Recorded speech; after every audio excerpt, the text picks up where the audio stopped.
Ladies and gentlemen, this is something that comes up a ton with the Galaxy S22 Ultra, and it's about the battery and the camera. First of all, can the battery actually get you through the entire day, and how good exactly is the 4K 60p on this camera? Both of those we're gonna tackle in today's video, where I break down a day in the life with specifically tracking the battery and the camera performance in different situations. Take a look.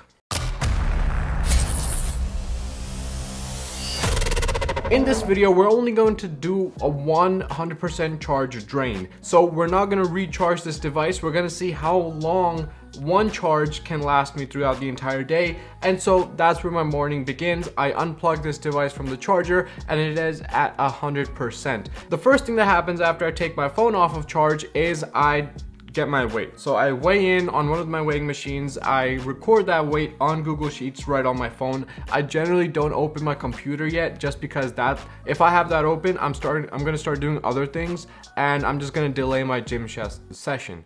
I get Google Sheets open, record my weight, and I'm out to go to the gym.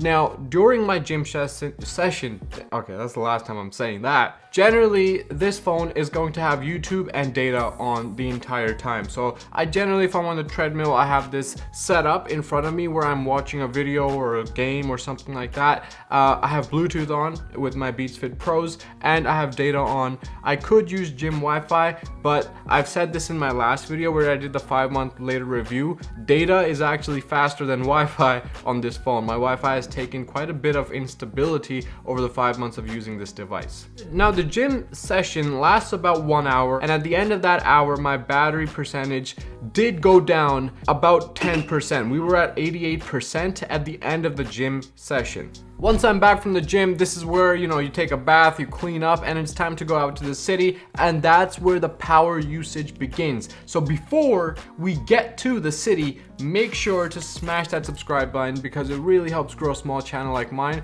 and I appreciate every single one of you. Also, hit the like button if you like this video, hit the dislike if you dislike it, and let me know in the comment section below how I can improve. So on my way to the city, I was filming using this phone in 4K 60p of my drive over, so you could see the city and the traffic and all of that good stuff. And I've got to say, the roads are absolutely terrible in the city, but the stability on this camera is still pretty good, so that it can provide that stable video even though the roads were atrocious. My hands were shaking, and I know you're not supposed to be on your phone while you drive, so it wasn't my hands, it was somebody else's for sure, who was sitting next to me. It just didn't show, obviously. Now, by the time I got to the car garage, it had been like a 35 minute drive. This phone had lost about another 10%, so we're already down about 20% since the start of the day.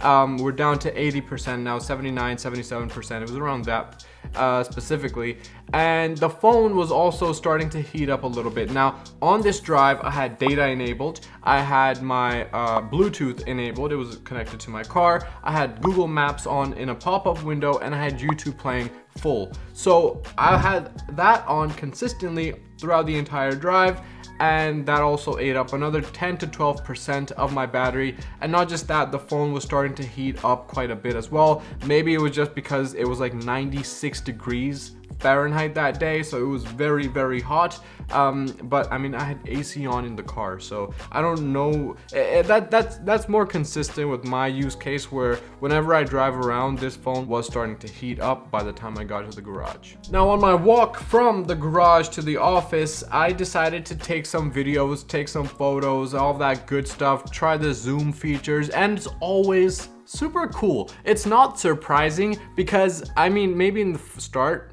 one time I took a picture of the moon. That surprised me. I did 100 times zoom with the Ultra. I don't have that photo on me, unfortunately.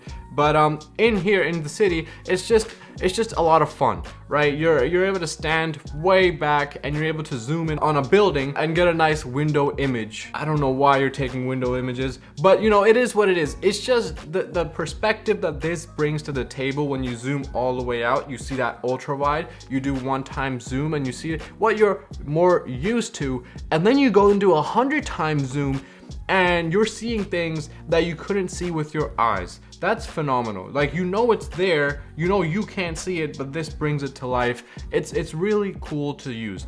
again, I haven't found a legitimate reason to have this. Like for example, on my S22 Plus, I don't have 100 times zoom. That goes up to 30 times, and even 30x I don't use much because the images aren't like insanely crisp. They're not crispy clear images. They're just still kind of blurry, but still detailed enough to where this one picture I took was of a boat that was underneath the bridge I was on, and I could zoom into all the controls inside this boat, and that was just really cool to see. Now I will say though, this is something that stood out to me, that on my walk to the office, one thing I noticed was that the screen was very hard to see, and that's because, again, 96 degrees Fahrenheit, the sun was glaring down on me. So I'm actually trying to look at the screen, but it's completely dark. The sun is up, it's like 98 degrees right now, and there's no way you can actually see the actual screen on this device. Finally found some shade to talk to you guys in. Currently I'm on my way to the office still, guys. This phone is extremely hot right now. There's people, look at these cobblestone passageways. But the phone is extremely hot and really uncomfortable to hold as well. Definitely at this point would recommend getting a case on the device if possible.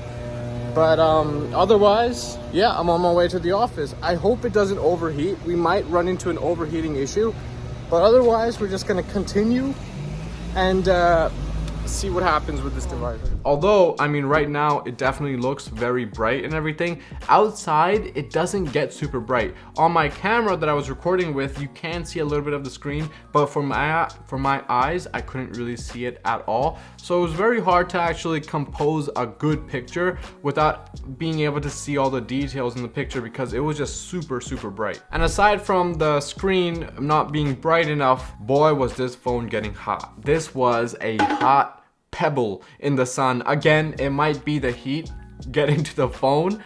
One thing you'll notice is I don't have a case on my phone right now, and I didn't have a case in the video either. Now, it's not because I'm not being sponsored by SimTech right now. That's not the case. I still have the SimTech case. It's just a little bit bulky, and the problem with the SimTech case is that it doesn't fit in my car's cup holders or in the mobile phone holder in my car. It just gets a little bit too big, and it's also kind of big for my pockets. I mean, this is already a gigantic phone, but I'm really safe with my devices, so I'm not too concerned about dropping this anywhere. But that aside, I did wish I had a case on my phone that day because this was getting extremely hot and very uncomfortable to the touch. After finishing at the office and doing what I need to do, on our way back, again, a few more images, a few more pictures. At this point, my battery had dropped quite considerably. I didn't take a look at it exactly until I got back in the car, but it was dropping pretty fast. By the time I made it back to the garage, I decided I would get something to eat, and I found this really nice terrace rooftop where I took a few more pictures before heading out. And again, just insanely good photo quality. The picture quality is absolutely magnificent.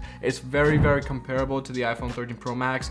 If I had both phones, which I do, and I'm making a comparison video next week, but if I had to pick the better photography phone, it would be the iPhone 13 Pro Max. But which phone has the better video? No questions, the Ultra has the better video quality, and that's what I care more about. I like taking videos more than I like taking photos. Light photos are cool, but I don't consider those to be videos, and this definitely has the better photo quality or video quality. But that's objective, there's no science behind that. So by the time I got back in the car, this phone had already lost half of my battery. We're looking at around 3 p.m. now, so it's 3:30 p.m. Eastern time, 3 to 3:30, and my battery was kind of already at half. We started again at 100%, and so far all I've done really is taken pictures, used YouTube, Google Maps, and all of that. I had done one conference call in the office on my phone. That was a quick 10-15 minute wrap, so nothing too elongated, so no heavy usage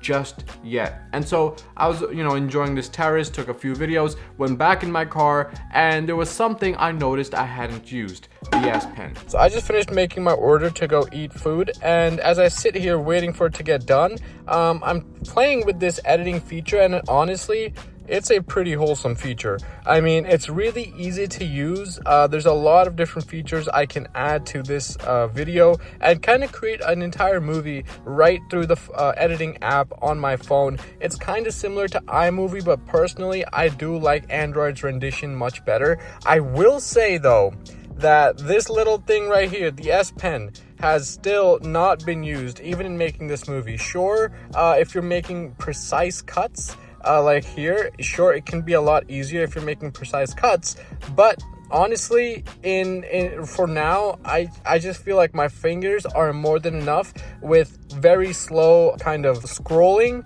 I think that it's very easy to scroll, edit, and cut film and make a whole movie using just your fingers without the S Pen. Sure, the S Pen would look cool using it, but honestly, it's not a complete necessity when using the editing app to make a movie or anything like that. City driving, guys, absolutely sucks. No matter what city it is. Philly, Toronto, New York. Well, New York's obviously obnoxious, but Philly is pretty bad too, I gotta say. My phone is in my cup holder, so it does bang around a little bit as I drive and I hit the brakes. I drive, hit the brakes.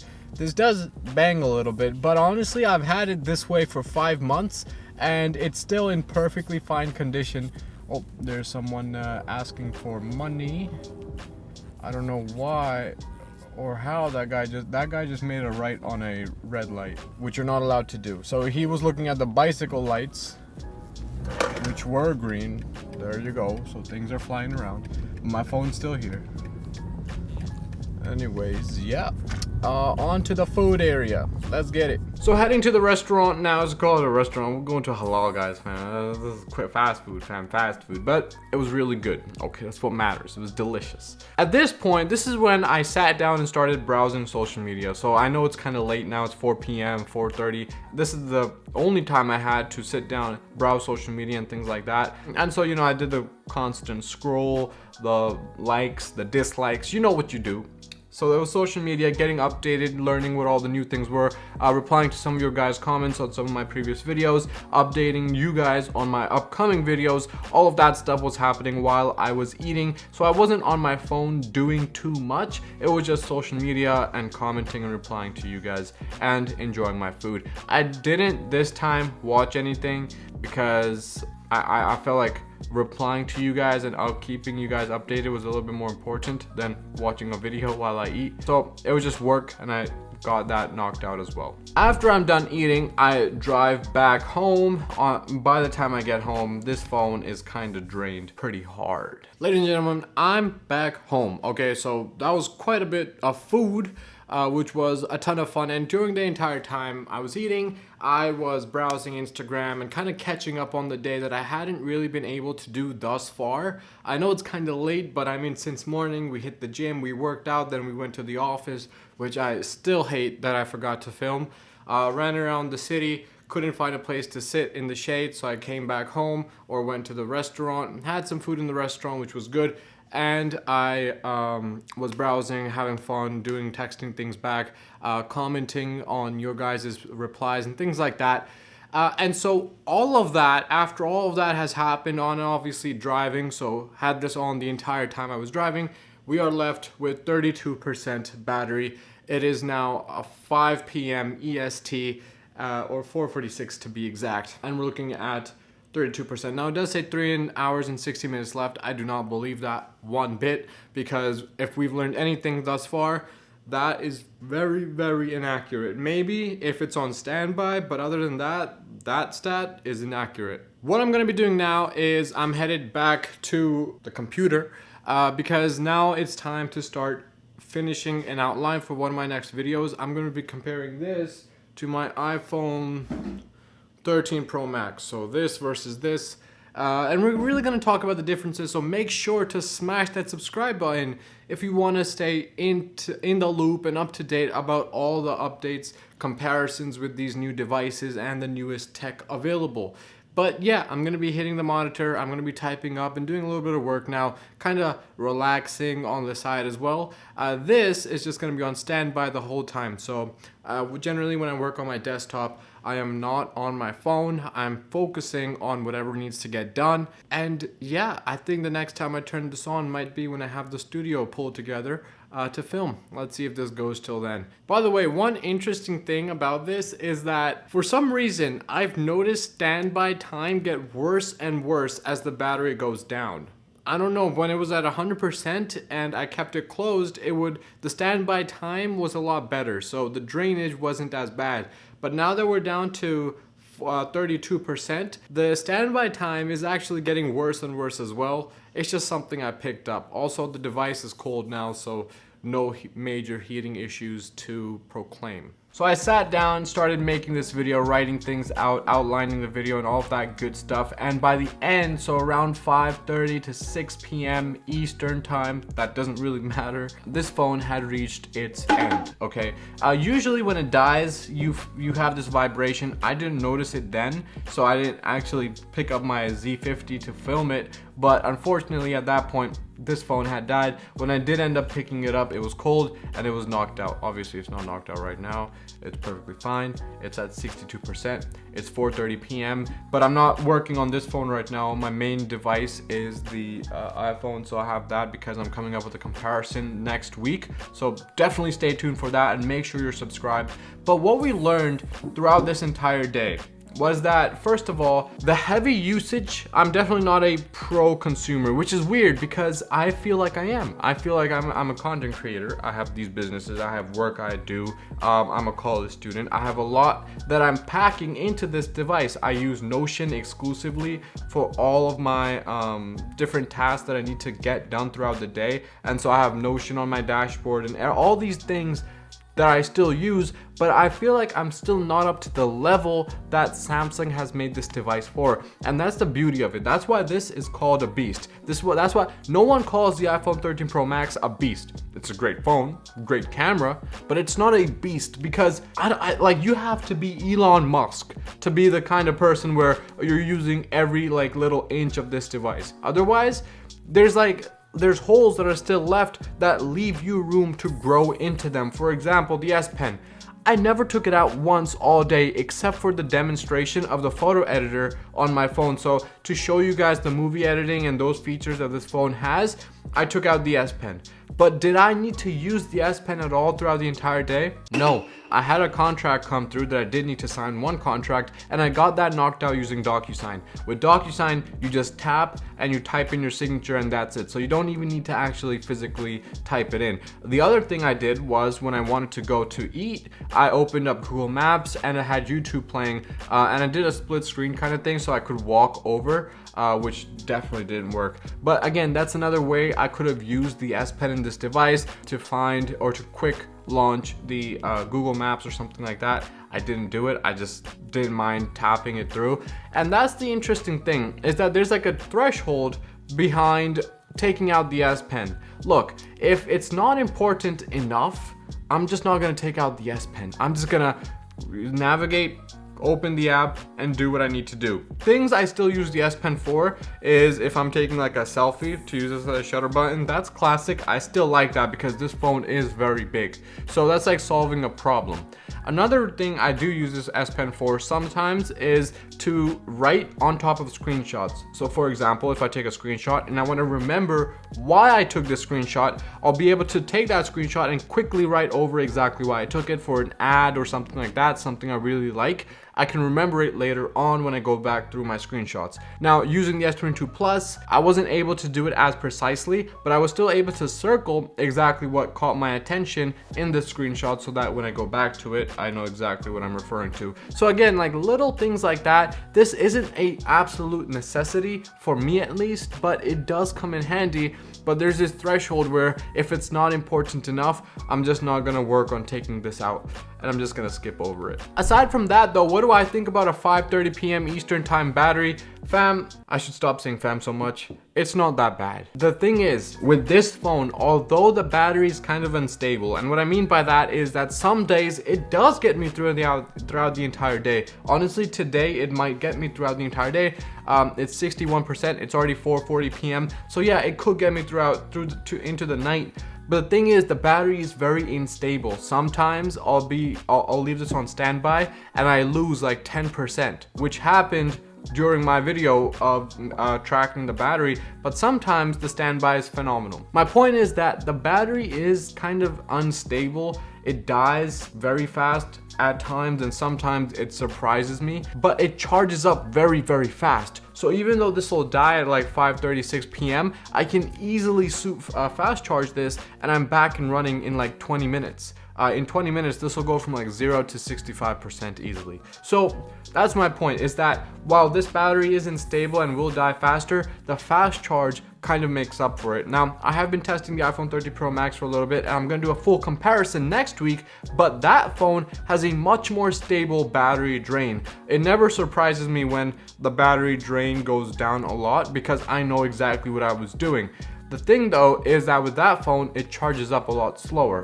So there's that balancing act that both of these brands are playing, and I have no problem with it. I think they're both making some compromises, but also giving us features that are really cool: fast charge, stable battery. It is what it is. Ladies and gentlemen, that's the end of today's video. Just again, a quick battery update showing you guys just some of the ways you use it and some video samples as well. Again, it's phenomenal. I don't know what it is, but lately I do love taking photos and videos with this phone. It's just a lot of fun, especially that zoom feature. Again, the zoom feature, it's not a necessity, but it's fun to use. You know what I mean? It's like you're standing so far back on top of a building and you're able to zoom into a little tiny pedestrian crossing the intersection from like the 30th floor. It's mind-boggling, but it's still very cool. Like, you're able to see the color of that person's phone. You can tell that from like the 30th floor window using this device. That's just crazy. Anyways, I hope you guys liked today's quick video, quick update on the S22 Ultra, and if so, make sure to smash that subscribe button because it really helps grow a small channel like mine. Comment down below if this is something that you guys have experienced as well, if your battery drain is better than mine or is it worse. Let me know in the comment section below, and until next time, take it easy. Peace.